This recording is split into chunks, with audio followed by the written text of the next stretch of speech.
자, 그 다음은 컨트롤 패널에서만 제공하는 기능들을 한번 살펴보도록 할게요. 제일 먼저 세팅 부분인데 샘플 레이트랑 클럭 소스를 선택을 해줄 수가 있고요. 그 다음에 디지털 I/O 소스를 선택해주는 부분이고요.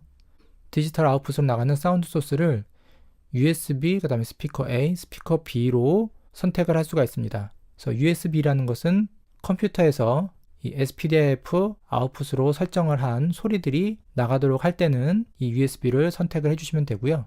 그 다음에 스피커 A, 스피커 B를 선택을 해주시면 실제 스피커 A와 스피커 B로 나가는 소리가 디지털 아웃풋으로 나가게 됩니다. 그래서 다이렉트 모니터링 믹스에 있는 아날로그 인풋과 SPDIF 인풋 사운드까지도 컴퓨터 소리와 함께 믹스해서 디지털 아웃풋으로 그 사운드를 내보내줄 수가 있는 것이죠. 그 다음으로 스피커 B 관련된 버튼들이 있는데 이 부분이 제 개인적으로는 이 오디오 퓨즈가 얼마나 뮤지션들의 입장을 많이 고려하고 설계를 했는지를 단적으로 보여주는 예라고 생각을 합니다. 이것은 어떤 기능이냐면 스피커 A와 스피커 B에 각각 다른 소스를 동시에 보내고 싶을 수가 있잖아요. 그런 경우에 사용을 하는 버튼입니다. 첫 번째 버튼 From Phone to를 선택을 하시면 스피커 B로 헤드폰 2에서 선택한 소스가 나가게 되는 겁니다. 그래서 이쪽을 Q1으로 선택을 하고 스피커는 메인으로 해두면 스피커 A 쪽으로는 지금 메인의 사운드가 나가는 것이고 스피커 B 쪽으로는 Q1의 사운드가 스피커 B 쪽으로 나가고 있는 겁니다. 그리고 이 버튼을 눌렀을 때 활성화가 되는 리앰핑이라는 버튼이 있는데요. 이거는 오디오 인터페이스의 아웃풋을 기타 앰프 같은 곳에 연결을 해서 리앰핑해서 그 사운드를 받고 싶을 때 활용을 하는 버튼입니다. 그래서 이걸 눌러주면 임피던스가 라인 아웃풋에서 인스트루먼트 아웃풋으로 임피던스를 맞춰줘요. 그래서 이것을 이렇게 누르면 스피커 B의 라인 아웃풋 임피던스가 인스트루먼트에 맞게 맞춰지는 그런 기능을 가지고 있습니다. 그래서 기타 인풋으로 보낼 때 보다 더 제대로 된 사운드를 리앰핑을 할 수 있게 해주는 버튼인 것이죠. 자, 그 다음에 이 리앰핑을 눌렀을 때 활성화되는 그라운드 리프트라는 버튼이 있는데 이거는 기타 앰프로 연결을 했을 때 그라운드 루프 노이즈가 생겼을 경우에 그라운드 리프트 버튼을 이용을 해서 그라운드 루프 노이즈를 제거할 수 있게 제공하는 기능입니다. 그리고 지금 믹스 라우팅이라는 부분이 있는데요. 좌측에 있는 다이렉트 모니터링 믹스의 사운드를 어느 쪽으로 얼마만큼의 레벨로 보낼 것이냐 라는 것인데 메인과 Q1, Q2 각각 혹은 전부 다 선택하는 만큼 보내줄 수가 있습니다. 각각 이렇게 선택을 하고 해제를 해줄 수가 있습니다. 자, 그 다음은 토크백 부분인데요. 토크백 부분은 지금 헤드폰 볼륨 노브 두 개 사이에 토크백 버튼이 있어요. 이걸 누르고 있으면 토크백이 활성화가 되고요. 떼면 토크백이 비활성화가 됩니다.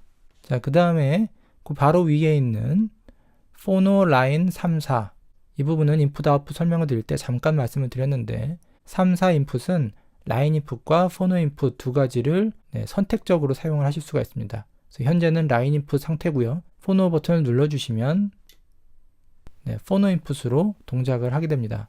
포노 인풋은 턴테이블을 연결을 해서 샘플링을 하는 경우에 임피던스를 맞춰주는 역할을 해서 보다 더 좋은 사운드를 샘플링할 수 있게 도와주는 그런 역할을 합니다.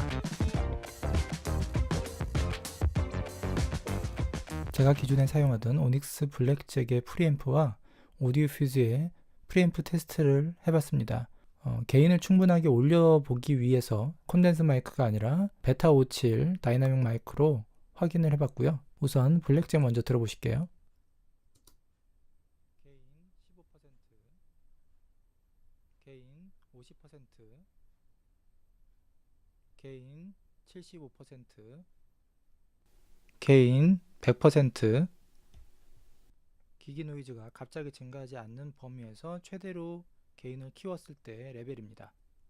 네, 게인을 100%로 올렸을 때 기기 자체의 노이즈가 올라오는 것이 느껴지시죠? 기기의 자체 노이즈가 갑자기 증가되지 않는 범위에서 최대한도로 게인을 올렸을 때 레벨도 그렇게 높은 레벨은 아니었었어요. 물론 이것을 후처리를 이용을 해서 레벨을 올려줄 수 있긴 하지만 그래도 높은 프리앰프 게인이 필요한 마이크의 경우에는 좀 사용하기가 어려운 경우도 발생할 수 있을 것 같습니다. 이번엔 오디오 퓨즈를 한번 들어볼게요. 게인 15%, 게인 50%, 게인 75%, 게인 100%, 게인 100%의 패드 버튼까지 활용해서 추가 증폭을 한 상태입니다. 게인 75%의 패드 버튼을 이용한 추가 증폭한 상태입니다. 네, 오디오 퓨즈의 경우에는 게인을 100%로 올렸을 때도 기기 자체의 노이즈보다 오히려 주변 소음이 더 인지가 될 정도로 기기 자체가 가지고 있는 프리앰프 노이즈는 굉장히 낮은 것을 알 수가 있습니다. 그리고 패드 버튼이 추가로 있어서 추가적으로 10dB를 더 부스트를 해줄 수 있기 때문에 훨씬 더 높은 게인을 확보를 할 수가 있고요. 마지막으로 들으신 약 75% 정도의 게인의 패드 버튼을 이용한 10dB 추가 부스트의 경우 큰 레벨을 확보를 할 수 있었음에도 불구하고 기기의 셀프 노이즈는 느낄 수 없을 정도로 굉장히 조용한 것을 아실 수가 있습니다. 제가 마음에 들었던 부분 첫 번째는 오디오 퓨즈의 하드웨어가 음악 제작을 하는데 필요한 대부분의 컨트롤을 제공을 한다는 것입니다. 특히 저 같은 경우에는 믹스를 할 때 모노 버튼이 굉장히 편리하게 사용이 됐고요. 그다음에 딤 버튼, 뮤트 버튼 같은 모니터 컨트롤러스의 역할, 헤드폰 앰프도 2개를 제공을 하면서 실제 헤드폰은 4개까지도 연결할 수 있는 커넥티비티를 제공을 하고요. 실제 음악을 만들면서 가장 많이 사용되는 기능들이 대부분 다 하드웨어로 이렇게 꺼내져 나와 있어서 실제 음악 제작을 할 때 굉장히 편리하게 사용이 된다는 점이 마음에 들었습니다. 두 번째는 마이크 프리앰프인데요. 제조사에서 굉장히 자신감 있게 얘기하는 것처럼 정말 깨끗하게 노이즈 적게 많은 양의 증폭을 제공을 합니다. 그리고 그 녹음되는 사운드 퀄리티가 제가 지금까지 써본 빌트인 프리 중에서는 제일 좋은 것 같아요. 얼마 전까지 제가 작업에서 사용을 하고 있었던 맥키 제품에 달려있는 오닉스 프리앰프도 상당히 좋은 평가를 받던 빌트인 프리 중에 하나였는데요. 더 밀도감 있고 더 입자감도 고우면서도 존재감이 있는 그런 프리앰프입니다. 그리고 제가 느끼는 한 가지 아쉬운 부분은 뭐냐면 오디오 퓨즈가 전원이 오프되거나 온될 때 아웃풋 쪽으로 퍽 하는 소리가 나가요. 물론 이런 디바이스가 오디오 퓨즈만 그런 건 아니에요. 이런 부분까지도 좀 세심하게 고려를 해서 스피커나 헤드폰에 혹시라도 무리를 줄 수 있는 것을 좀 방지해 줄 수는 있지 않았을까라는 아쉬움이 조금 있습니다.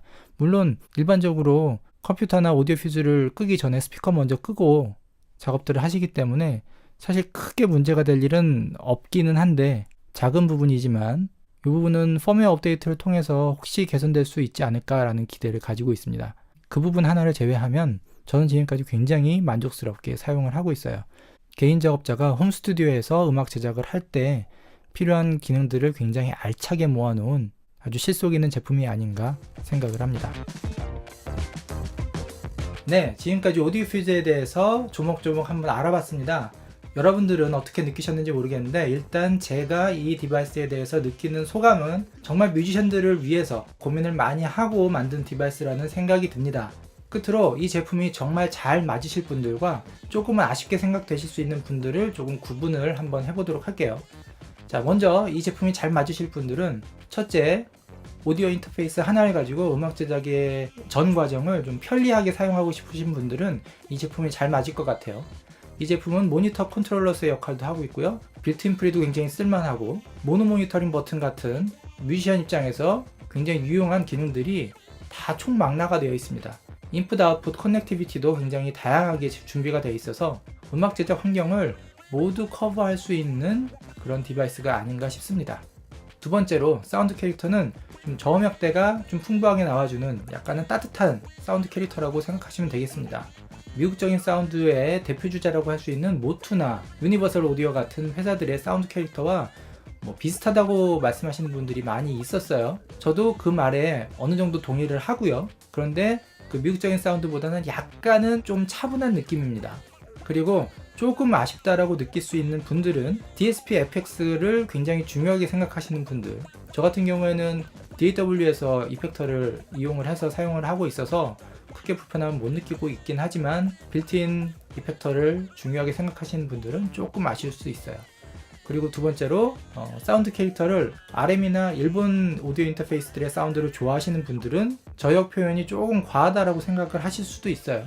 제가 앞으로 이 오디오 퓨즈를 계속 사용을 하면서 이 오디오 퓨즈를 어떻게 활용을 하면 좋은지 튜토리얼 영상도 계속 만들어 나갈 계획이 있으니까요. 기대해 주시고요. 그럼 다음 영상에서 다시 찾아뵙겠습니다. 감사합니다.